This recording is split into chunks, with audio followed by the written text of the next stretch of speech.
আমরা আমাদের মাধ্যমিক পশ্চিমবঙ্গ মাধ্যমিক বোর্ডে যে গণিতের প্রথম অধ্যায় তথা বীজগণিতের প্রথম অধ্যায় বলতে পারি এক চল বিশিষ্ট দ্বিঘাত সমীকরণ এই টপিকটার উপর আলোচনা করছি। তো আমরা শুরু করি প্রথমে চ্যাপ্টারটা। দেখো, যে কোনো একটা চ্যাপ্টার করতে গেলেই সবচেয়ে আগে আমাদের কি করতে হবে, চ্যাপ্টার নামের সঙ্গে নামকরণের সার্থকতা বলে একটা কথা আমরা শুনেছি না বাংলা বইতে বিভিন্ন প্রশ্নপত্রে, ঠিক সেরকম এই চ্যাপ্টার নামকরণটা আসতে হবে। এক চল বিশিষ্ট দ্বিঘাত সমীকরণ, এক চল সমীকরণ, এই কথা দুটো আমরা আগেই ওয়াকিবহাল এই কথা দুটো সম্বন্ধে, কারণ আমরা ইতিমধ্যেই নবম শ্রেণী পর্যন্ত কি কি দেখে এসেছি, সমীকরণ কি জিনিস দেখে এসেছি। এক চল দ্বিচলের সমীকরণ দেখেছি। এক চল মানে কি, যেখানে একটি মাত্র চলরাশি আছে, একটি মাত্র চলরাশি বিশিষ্ট সমীকরণকে এক চল বিশিষ্ট সমীকরণ বলে।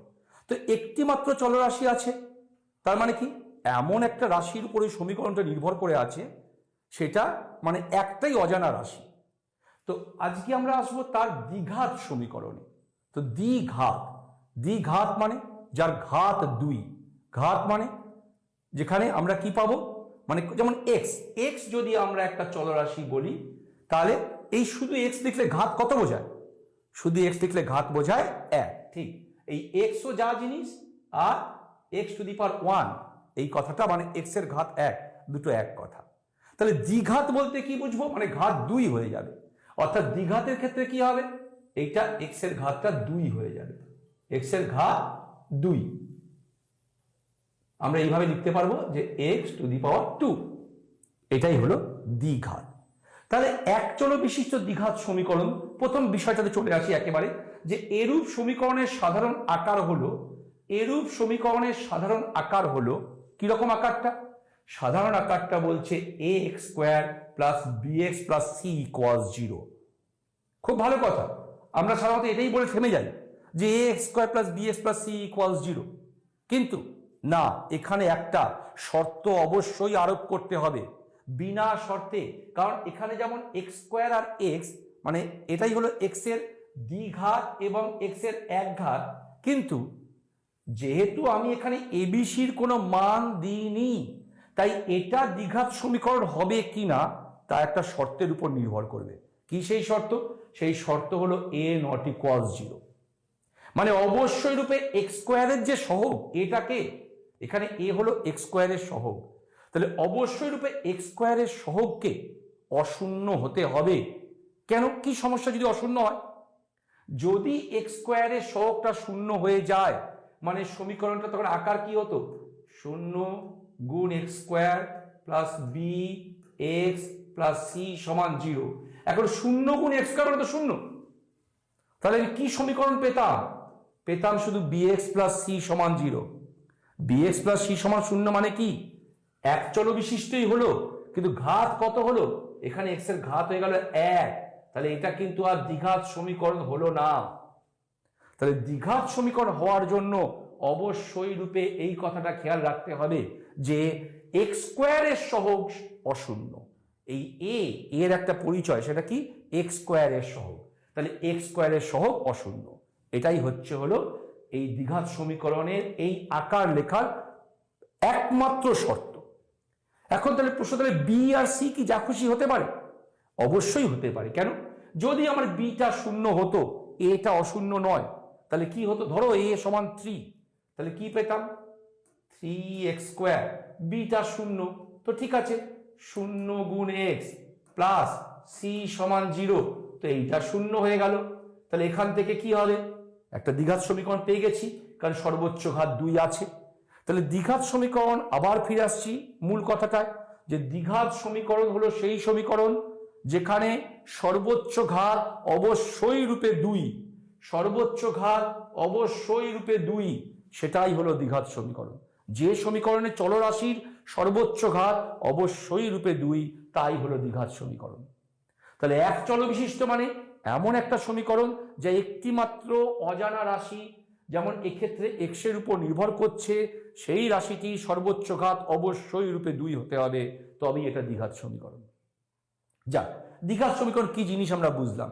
এখন দ্বিঘাত সমীকরণের সমাধান তোমরা বইতে বা বিভিন্ন এমনি পড়াশোনা করলেই দেখতে পাবে, দ্বিঘাত সমীকরণ বলতে গেলে শ্রীধরাচার্যের সূত্র বলে একটা শব্দ আমরা শুনতে পাই। কিন্তু এই সিধরাচার্যের সূত্র কি মুখস্থ বিদ্যায় আমরা যাব না, আগে আমরা জিনিসটা দেখি যে কিভাবে এটা আসে। তাহলে দ্বিঘাত সমীকরণের সমাধান কিভাবে করব? আমাদের এখনো পর্যন্ত যা জ্ঞান, অর্থাৎ নবম শ্রেণী পর্যন্ত যা জ্ঞান, আমাদের অর্জিত জ্ঞান, সেই জ্ঞান দিয়েই আমরা এই সমীকরণের সমাধান করার চেষ্টা করব। কিভাবে? দেখো, যেহেতু এখানে এটা একটা অশূন্য রাশি, খুব সহজেই আমরা এ দিয়ে ভাগ করতে পারি, কেন আমরা জানি শূন্য দিয়ে ভাগফল সংজ্ঞাত হয় না। কিন্তু এ যেহেতু শূন্য ছাড়া অন্য একটি রাশি, তাহলে এ দিয়ে ভাগ করে দিলাম।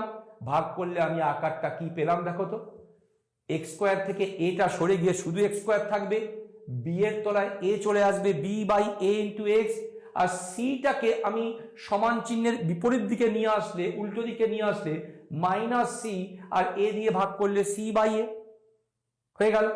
আবার দেখো, আমাদের পুরনো জ্ঞান থেকেই দেখছি এই x square plus b a by b by a x, এটাকে আমরা যদি একটা বর্গ রাশির আকারে লিখতে চাই, কি করতে হবে?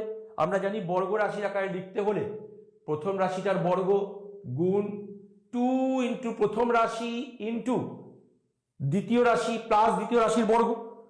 তাহলে এখানে আমার প্রথম রাশি আমি যদি এক্স কে ধরি, এক্স এর বর্গ plus 2 into x into B by A তো আমার ছিল, কিন্তু আমি সামনে তো একটা 2 গুণ করেছি, তাহলে এই b by A into x এটা আনার জন্য আমাকে এখানে কি করতে হলো? বি বাই 2 এ করতে হলো।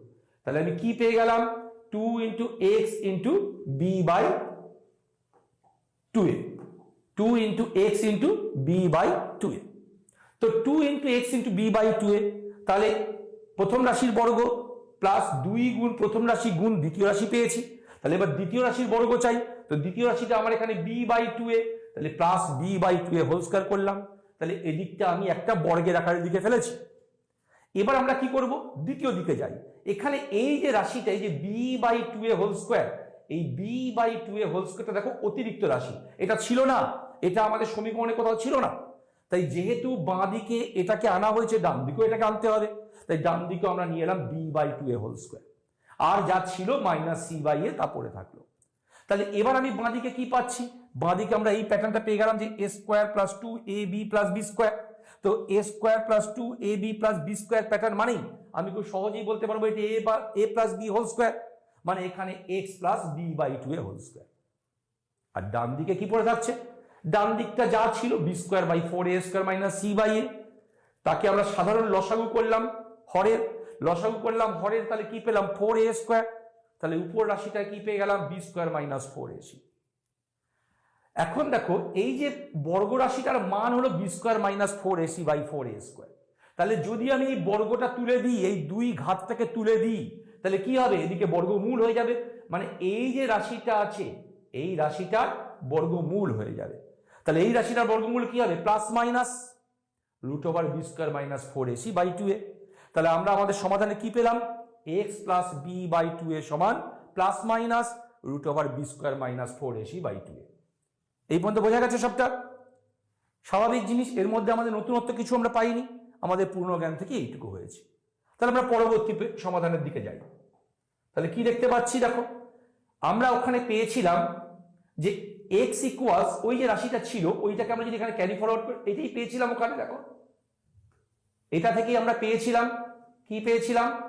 যে x plus B by 2 a সমান plus minus root over B square minus 4 a c by 2 a. তাহলে এখান থেকে কি পাবো? এক্স সমান minus b by 2 a plus minus root over B square minus 4 a c by 2 a. মানে এই অংশটাকে আমরা আবার বাঁ দিকে নিয়ে চলে এলাম, ডান দিকে নিয়ে চলে এলাম। ব্যাস, এবার আবার একটা সাধারণ লসাগু, হরের লসাগু, দুটোতেই 2 এ আছে 2 এ, তাহলে এক্স সমান minus b plus minus root over B square minus 4 a c by 2 a. এই যে আকারটা নিশ্চয়ই তোমরা সবাই চিনতে পারছো। কেন? এই আকারটাকেই আমরা বলি, এই আকারটাকে আমরা কি নামে পরিচিত করি? এই আকারটাকে আমরা বলি সিধরাচার্যের সূত্র। ঠিক আছে? তাহলে একটা দ্বিঘাত সমীকরণ যদি দেয়া থাকে, তাকে সমাধান করার জন্য আমরা আর এই আগের মতো এত কিছু করতে যাব না। এটা আমরা শেখার জন্য করলাম যে কি করে এই সূত্রটা এসছে, কি করে এই স্টেপটাতে পৌঁছেছিলাম। কোন স্টেপটা? যে x equals minus b plus minus root over B square minus 4ac by 2a। এই সূত্রটা কি করে পেয়েছিলাম, এই পদটা কি করে পেলাম, সেইটা দেখানোর জন্য আমরা এই স্টেপটা করলাম। আমরা কি মনে রাখবো, আমরা শুধু এইটুকুই মনে রাখবো। এটাই হলো আমাদের সেই স্টেপ, সেই পথ, সেই রাস্তা, যেখান থেকে আমরা যে কোনো দ্বিঘাত সমীকরণ দেওয়া থাকলে তার সমাধান করে ফেলতে পারবো। কি করব আমরা তাহলে, সমীকরণটাকে শুধু দেখবো যে সেখানে বি কে, এ কে, সি কে, ব্যাস, আর কিছু নয়। দুটো উদাহরণ দিলেই বুঝতে পারা যাবে। আমরা একটা উদাহরণ দিই, এই যে একটা উদাহরণ দেখো, প্রথম উদাহরণটা আছে x square minus 28s plus 195। আচ্ছা, এই যে তুমি একটু আগে যে আমরা সমাধানটা করলাম, দেখো ওখানে এটা কি ছিল, এ ছিল এক্স স্কোয়ারের সহগ,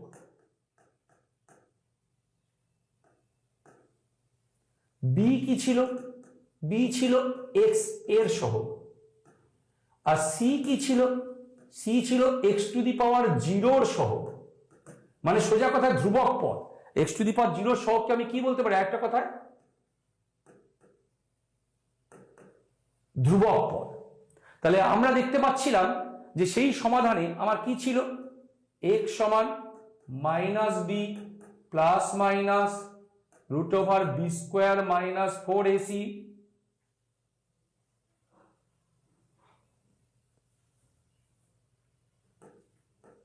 ডিভাইডেড বাই 2a। এটাই আমাদের সমাধান ছিল। তাহলে এখন এই সমীকরণের দিকে তাকিয়ে দেখো, এই যে সমীকরণটা আছে এখানে a কত আছে, এখানে a আছে 1, এখানে b কত আছে, ভালো করে সমীকরণের সাথে তুলনা করো, x এর সহগ, x এর সহগ কত, মাইনাস 28। তাহলে কি পাবো, x সমান মাইনাস বি, তাহলে x সমান মাইনাস মাইনাস 28।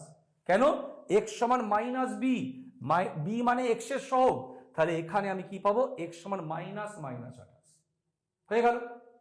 বুঝতে পারা যাচ্ছে কেন এইভাবে লিখলাম, সূত্রকে সিদ্ধ করার জন্য লিখলাম। সূত্র কি বলেছে, মাইনাস বি, তাহলে মাইনাস বি, বি হলো এক্স এর সহগ, এক্স এর সহগ হলো মাইনাস 28, তাহলে মাইনাস মাইনাস 28 প্লাস মাইনাস কি আছে, root over B square minus 4ac, তাহলে plus minus root over B square, b কত ছিল, আবার একই কথা, বি কত মাইনাস 28, ইতিমধ্যেই আমরা পেয়ে গেছি। তাহলে বি স্কোয়ার মানে minus 28 whole square minus 4 into 1 into 1 into 195 minus 4ac divided by 2a। এখানে a কত ছিল, দেখো a1, আর c কত, c হচ্ছে 195, c হচ্ছে 195, তাহলে আমি কি পেলাম 4ac, তাহলে 4 ইন্টু 1 ইন্টু 195 4ac হয়ে গেছে। তো সুতরাং তাহলে আমার a1 c 195, তাহলে এই যে এখানেও a1, তাহলে 2 এর a পেয়ে গেছি, হয়ে গেল শেষ। তাহলে এই হচ্ছিল আমাদের সিদ্ধারাচার্যের সূত্রের প্রয়োগের মাধ্যমে সমাধানের পথ খোঁজা। এখন এই সিদ্ধারাচার্যের সূত্রের প্রয়োগ, এবার জাস্ট তারপর তো ক্যালকুলেশন, তারপরে জাস্ট সাধারণ শুধু সমাধান, হিসাব করার জন্য তো আমরা আগেই জানি, আমরা বর্গ বার করতে জানি, আমরা গুণ করতে জানি, তাহলে এর মধ্যে আর কিছু কিন্তু কৃতিত্ব নেই, কাজ নেই, সাধারণ হিসাব। কিন্তু প্রথম যে কাজটা ছিল সেটা কি, সিদ্ধারাচার্যের সূত্র প্রয়োগ করে আমরা এত বড় একটা সমীকরণকে এক লাইনে সমাধান করে ফেললাম। এটাই হলো আমাদের এই অধ্যায়ের মজা। যাই হোক, এবার সাধারণ সমাধান। আমরা 28 বর্গ জানি 784, 4 সঙ্গে 195 গুণ করলাম 780, বিয়োগ আছে মাঝখানে, তাহলে বিয়োগ করলে বিয়োগফল 4, এখানে প্লাস মাইনাসে প্লাস হয়ে যাচ্ছে প্লাস 28, এই 4 বাইরে বেরিয়ে আসলে 2, তাহলে কি পাচ্ছি আমার 28 প্লাস মাইনাস 2/2। তার মানে দুটো সমাধান হচ্ছে, একটা 28 প্লাস 2/2, একটা 28 মাইনাস 2/2। স্বাভাবিক, এখানে দেখো প্লাস মাইনাস মানে দুটো সমাধান। কেন, কারণ দ্বিঘাত সমীকরণ, চলরাশির ঘাত 2, মানে চলরাশির দুটো মান পাবো, চলরাশির দুটো মান। এই যে দুটো মান পেয়ে গেলাম, 28 প্লাস বাই 2 2, 28 প্লাস 2/2 মানে 28 যোগ 2/2, 28 বিয়োগ 2/2, তারপর সাধারণ যোগফল বিয়োগফল, ব্যাস হয়ে গেল সমাধান। অতএব নির্ণয় সমাধান 15 হতে। বুঝতে পারা গেল। তাহলে সিদ্ধারাচার্যের প্রয়োগ করে আমরা এটা করতে পারলাম। আমরা আমাদের পুরনো জ্ঞান থেকে ওই সমীকরণ সমাধান করতে পারতাম কিভাবে, আমরা উৎপাদককে বিশ্লেষণ করতাম, এই 195কে এমন দুটো উৎপাদকে ভাঙতাম যাদের যোগফল 28 হবে। তো 195 একটা বড় রাশি, বা আরো বড় যদি রাশি দেয় তাহলে উৎপাদক করে করতে গেলে যথেষ্ট সমস্যার সম্মুখীন হতে পারে। তার থেকেও বেশি যেটা লাগবে সেটা হলো কি সময়। মানে আমাদের এই জাতীয় অঙ্ক যত বড় বড় সংখ্যা থাকবে সবচেয়ে বড় শত্রু হয়ে দাঁড়াবে, প্রতিযোগী হয়ে দাঁড়াবে আমাদের সঙ্গে সময়। সেই যে প্রতিযোগী তাকে বিট করার জন্য, হারানোর জন্য আমার এই শ্রীধরাচার্যের সূত্রই আমাকে সাহায্য করবে, যা সহজেই আমাকে সমাধানটা করতে সাহায্য করলো। আরও একটা উদাহরণ দেখি, এই অঙ্কটা বি একটা দেখা যাক কি আছে। 4x - 3 হোল স্কোয়ার সমান 2 × x + 3। কিন্তু এটা তো দ্বিঘাত সমীকরণের আকারে নেই, কারণ দ্বিঘাত সমীকরণের আকার কি বলা হয়েছিল? দ্বিঘাত সমীকরণের আকার বলা হয়েছিল ax² + bx + c = 0, যেখানে অবশ্যই রূপে এটা নট ইকুয়াল 0। তাহলে এখানে কোথায় এলো? সেই প্যাটার্ন তো এলো না। তাহলে আমাদের আগে সেই আকারটা সাজাতে হবে। তো সেই আকার কিভাবে সাজাবো? বর্গকে ভেঙে দিলাম, ক্লাস 7-এর জিনিস, আমরা ক্লাস 7-এ বর্গ শিখে এসেছি। তো সেই সপ্তম শ্রেণীর হিসাবে আমরা বর্গটাকে ভেঙে দিলাম। তাহলে 4x হোল স্কোয়ার মানে 16x², তারপর কি আছে 2ab মানে 2 × 3 = 6 × 4 = 24 মানে -24x, তারপর 3 মানে 9। এদিকে কি পাচ্ছি? ডান দিকে কি পাচ্ছি? 2 × x 2x মানে 2x, আর এটা 2 × 3 6। সবাইকে যদি বাম দিকে নিয়ে যাই, কেন? আমাদের উদ্দেশ্য তো এই আকারটা আনতে হবে। মানে x² যে পদটা আছে সেই পদটা একবার থাকবে, x যে পদটা আছে সেই পদটা একবার থাকবে, আর ধ্রুবক পদগুলো একসাথে থাকবে।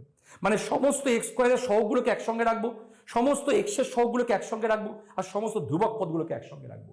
তাহলে আমরা কি করছি? x² তো আমার একটাই ছিল, যা ছিল থাকলো, সবাইকে নিয়ে গেলাম, জুড়ে দেওয়ার ফলে কি পেলাম? 16x² - 26x + 3 = 0 হয়ে গেল। দেখো তো এবার চিনতে পারছো কিনা?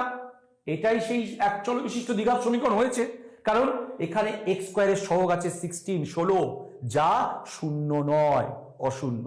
তাহলে আমি কি করব? সরাসরি আবার সেই শ্রীধরাচার্যের কাছে চলে যাব। শ্রীধরাচার্যের সূত্র কি বলেছিল? যে x = -b ± √b² - 4ac/2a। কি b কোনটা, a কোনটা, c কোনটা ইতিমধ্যে আলোচনা হয়েছে। b হলো x এর সহগ, এখানে x এর সহগ -26, তাহলে -26 প্লাস মাইনাস b² মানে -26 হোল স্কোয়ার মাইনাস 4ac মানে কি আসছে 4, a হলো 16 আর c হলো 3, তার মানে পেয়ে গেলাম হচ্ছে হলো আমি -4ac/2a। ব্যাস, তারপর আবার সাধারণ সমাধান। আমরা এখানে বর্গ করলাম 26-এর বর্গ, 4, 16 আর 3 কে গুণ করলাম, দুটোর বিয়োগফল লিখলাম, তার বর্গমূল বার করলাম। তাহলে সেই আবার দুটো মূল, একটা কি 26 + 22/32, 26 - 22/32, দুটো মূলের সমাধান করে আমরা দুখানা মান পেয়ে গেলাম। এই হচ্ছিল আমাদের এটার সমাধান। আরো একটা উদাহরণ দেখি, কিসে যাব? দেখো এটা তিনটে উদাহরণ 3 রকম আকারে দেওয়া আছে। দেখো ইচ্ছাকৃত দেওয়া আছে, কেন? সমাধানের তো পদ্ধতি এক, কিন্তু আমাদের মূল উদ্দেশ্যটা কি? আমরা সমীকরণগুলোকে সবসময় দ্বিঘাত সমীকরণের আকারে নিয়ে আসবো। মানে আমরা ঘুরিয়ে ফিরিয়ে সেই এক জায়গায় পৌঁছে যাব। যেখান থেকে আমাকে শুরু করতে দিই, আমরা ঘুরে সেই এক জায়গায় পৌঁছে যাব, এই আকারটা। ব্যাস, আমরা শুধু একেই চিনব আর কাউকে চিনব না। তাহলে কি হবে? একেও সেই আকারে আনার জন্য আমরা প্রথমে ভেঙে দিলাম, সাধারণ গুণফল, এই আকারটা পেয়ে গেলাম। ব্যাস, দিয়ে এবার শ্রীধরাচার্যের সূত্র, সেই আবার x এর সহগ -b ± b² - 4ac/2a। এখন এখানে তোমার প্রশ্ন হতে পারে, স্যার এটা তো আরো সহজে সমাধান করা যাবে, কেন? এ তো আমরা সবাই জানি যে এইটা মানেই হচ্ছে হলো x + 1 হোল স্কোয়ার সমান 0। তার মানে এখান থেকে বলতে পারবো x + 1 × x + 1 সমান 0, অতএব x সমান -1 - 1। হ্যাঁ, বলা যাবে, এটা তো অবশ্যই করা যাবে। আমি আগেও প্রথমেই বললাম যে সমীকরণকে আমরা সরাসরি উৎপাদক করে সমাধান করতে পারি, কিন্তু এখানে কেন করলাম? এখানে আমরা করলাম কারণ আমরা মূলত এই কাজটা করলাম দেখানোর জন্য, দ্বিঘাত মানে আমাদের যে শ্রীধরাচার্যের সূত্রের প্রয়োগ সেটা দেখানোর জন্য। ঠিক আছে, যাই হোক, এবার আমরা আরেকটা জিনিস আজকে শিখবো, যে কি এই সমীকরণে বীজদ্বয় চরিত্র নির্ণয় করতে শিখবো। বীজদ্বয় চরিত্র, দেখো আমাদের যে সমীকরণ দেয়া থাকবে এটা মনে রাখতে হবে। সেক্ষেত্রে এটা খুব ইম্পর্টেন্ট কথা, a b c এরা অবশ্যই বাস্তব থাকবে, এরা অবশ্যই বাস্তব। তাহলে এই যে সমীকরণটা, বিটা বাস্তব, এটা বাস্তব। সমস্যাটা কে ক্রিয়েট করছে? তাহলে সমস্যাটা ক্রিয়েট করছে হচ্ছে হলো এই যে রাশিটা রুটের ভেতরে আছে, এটা বাস্তব হবে কিনা তার উপর নির্ভর করবে সমীকরণটা কি হবে। তো যেহেতু এই যে রুটের ভেতরে রাশিটা, এটা হচ্ছে হলো সমীকরণটার চরিত্র নির্ণয় করতে সাহায্য করে। তাই আমরা কি করব, আমরা এই যে রাশিটা, এই রাশিটাকে বলবো এই বি স্কোয়ার মাইনাস 4ac, এটা কি বলবো আমরা, সমীকরণটি নিরূপক। কেন নিরূপক কাকে বলে, যে নিরূপণ করতে সাহায্য করে তাকে নিরূপক বলে। তাহলে এই বি স্কোয়ার মাইনাস 4ac রাশিটা সমীকরণের চরিত্র নির্ণয় করতে সাহায্য করে, তাই বি স্কোয়ার মাইনাস 4ac কে আমরা বলবো সমীকরণটি নিরূপক। এখানে আমরা তিনটে শর্ত পাবো। শর্ত এক কি, b square minus 4ac greater than 0। যদি b square minus 4ac greater than 0 হয়, আমরা ধরে নিতে পারি যে বি স্কোয়ার মাইনাস 4ac টা এম স্কোয়ার, যেখানে এমটা অশূন্য। এম যদি অশূন্য হয়, যে কোনো অশূন্য বাস্তব রাশির কি হয়, বর্গ অবশ্যই ধনাত্মক হয়। তাহলে বি স্কোয়ার মাইনাস 4ac যদি এম স্কোয়ার হয়, তাহলে root over B square minus 4ac m হবে। কেন বাস্তব রাশি আমরা নবম শ্রেণীতেই পড়ে এসেছি, তো বাস্তব রাশির বর্গ সবসময় কি হয়, ঋণাত্মক হয় না। তাহলে অশূন্য বাস্তব রাশি মানে সেটা ধনাত্মক। তাহলে B square minus 4ac M square হলে B root over B square minus 4ac শুধু এম। তাহলে তখন এক্স এর মান কত হবে, minus b plus minus m by 2a। এখানে দুটো মান পাবো, একটা minus b plus m by 2a, একটা minus b minus m by 2a। দেখো দুটো রাশির মান কি, দুটোই বাস্তব। কেন, বি বাস্তব, এ বাস্তব, এম বাস্তব, কিন্তু দুটো অসমান। কেন, একটাতে মাইনাস বি যোগ এম আছে, একটাতে মাইনাস বি বিয়োগ এম আছে। দেখো তুমি উদাহরণ, প্রথম উদাহরণে চলে যাও, আমাদের আজকে প্রথম উদাহরণে আমার নিরূপকটা কি হতো, বি স্কোয়ার মাইনাস 4ac। দেখো তো এইটাই এসছে কিনা, এটাই আমার নিরূপক এসছে। প্রথম উদাহরণ নয়, এটা আমাদের দ্বিতীয় উদাহরণ। দেখো দ্বিতীয় উদাহরণে দেখো এই অঙ্কটাই ছিল, এই অঙ্কটা কি আমরা ওখানে নিয়ে যাচ্ছি। দেখো এই অঙ্কটাকে নিয়ে এলাম, সেখানে কি দেখতে পাচ্ছি, নিরূপকটা ধনাত্মক। তো নিরূপক ধনাত্মক হওয়ার জন্য বীজদ্বয় কি হয়েছে, দুটো ভিন্ন বীজ পেয়েছিলাম, মনে পড়ছে, দুটো ভিন্ন বীজ পেয়েছিলাম, কি 3/2 আর 1/8। অর্থাৎ আমরা দেখতে পেলাম যে বীজদ্বয় যদি ধনাত্মক, মানে নিরূপক যদি ধনাত্মক হয়, বীজদ্বয় ভিন্ন ও অসমান হয়, ওই বাস্তব হয়। মানে সোজা কথায় বলতে হবে, শুদ্ধ ভাষায় বলবো, বাস্তব ও অসমান। আরেকটা উদাহরণ শর্তে যাই। দ্বিতীয় শর্ত কি, দ্বিতীয় শর্ত বলতে বি স্কোয়ার মাইনাস 4ac 0। খুব সহজ কথা, 0। তাহলে মাইনাস এক্স এর মান কত হবে, minus b plus minus root 0/2a। এখান থেকে দুটো পাবো, একটা প্লাস 0, একটা মাইনাস 0। প্লাস 0 করলেও যা মান হবে, মাইনাস 0 করলেও মাথায় মান হবে। বিও বাস্তব, এও বাস্তব, তার মানে কি দুজনই বাস্তব, কিন্তু দুজনই সমান, অর্থাৎ বিজয় বাস্তব ও সমান। এক্ষেত্রে আমরা 3 নম্বর উদাহরণটায় গেছি। দেখো আজকে যে 3 নম্বর উদাহরণ আমরা এটা পেয়েছিলাম, তোমরা দেখেছো। সেখান থেকে কি পেয়েছিলাম, এক্স এর মান আমরা -1 পেয়েছিলাম। মানে কি পেয়েছিলাম, দুটোই বাস্তব, আর কি পেয়েছি, সমান। তাহলে বাস্তব ও সমানের উদাহরণ আমরা পেয়ে গেলাম। আর একটা অংশে যাই, শেষ চরিত্র। কি চরিত্র, যেটা আমাদের সিলেবাসে নেই, মানে যে সমাধান আমাদের করতে হবে না, তোমরা হায়ার স্টাডিজে গিয়ে শিখবে, একাদশ শ্রেণীতে গিয়ে শিখবে। সেটা কি, বি স্কোয়ার মাইনাস 4ac যদি লেস দ্যান 0 হয়, মানে ধরলাম b square minus 4ac minus N square. কেন, এন কে আমি অশূন্য বাস্তব সংখ্যা ধরেছি। একটু আগে আমরা আলোচনা করলাম বাস্তব সংখ্যার বর্গ অঋণাত্মক হয়, তাহলে অশূন্য বাস্তব মানে অবশ্যই ধনাত্মক তার বর্গ, তাকে যদি মাইনাস করে দিই, তাহলে বি স্কোয়ার মাইনাস 4ac কত হবে, root over minus N square. Root over minus N স্কোয়ারকে আমি এইভাবে লিখতে পারবো, তার মানে দুটো আলাদা আলাদা রাশির গুণফল। তাহলে এইটা এবং এইটা, এই যে রুট ওভার -1, এই জিনিস সম্বন্ধে আমাদের মাধ্যমিক সিলেবাসে নেই, তাই আমরা এটা জানি না। এটা একটা অবাস্তব, কেন এর মান আমরা বার করতে পারি না, তাই এটা অবাস্তব। তো যাই হোক, এক্ষেত্রে তাহলে এক্স এর মান অবাস্তব হয়। তাহলে কি পাবো, দেখো একটা উদাহরণ দেখে নি। এই যে উদাহরণটা, এই উদাহরণটা নিরূপক কত হচ্ছে, b square minus 4ac, b square minus 4ac। তাহলে কত, সি হলো 1, এ হলো 1, আর আমার বি কত হচ্ছে, বিও হলো 1। এই অঙ্কটা সবই 1। তাহলে বি স্কোয়ার মাইনাস 4ac করলে কত, -3, লেস দ্যান 0। তাহলে বি স্কোয়ার মাইনাস 4ac যদি লেস দ্যান 0 হয়, অবশ্যই বীজদ্বয় অবাস্তব। কেন, আমরা যদি এটাকে সিদ্ধার্থ যে সূত্রে সমাধান করতাম, কি পেতাম, x সমান -1 plus minus root over B square minus 4 into 1 into 1 divided by 2 into 1 সমান -1 প্লাস মাইনাস রুট ওভার -3/2। দেখো এটা একটা অবাস্তব রাশি, আমরা স্পষ্টই দেখতে পাচ্ছি। তো সুতরাং এই হচ্ছিল আমাদের বীজের চরিত্র এবং তার উদাহরণ। ঠিক আছে, আজকে এই পর্যন্ত থাক। পরের দিন আমরা বা পরের ক্লাসে আমরা এই দ্বিঘাত সমীকরণের শেষ জায়গাটা যে বীজদ্বয়ের সঙ্গে তার সহগগুলোর যে সম্পর্ক সেটা নিয়ে আলোচনা করব।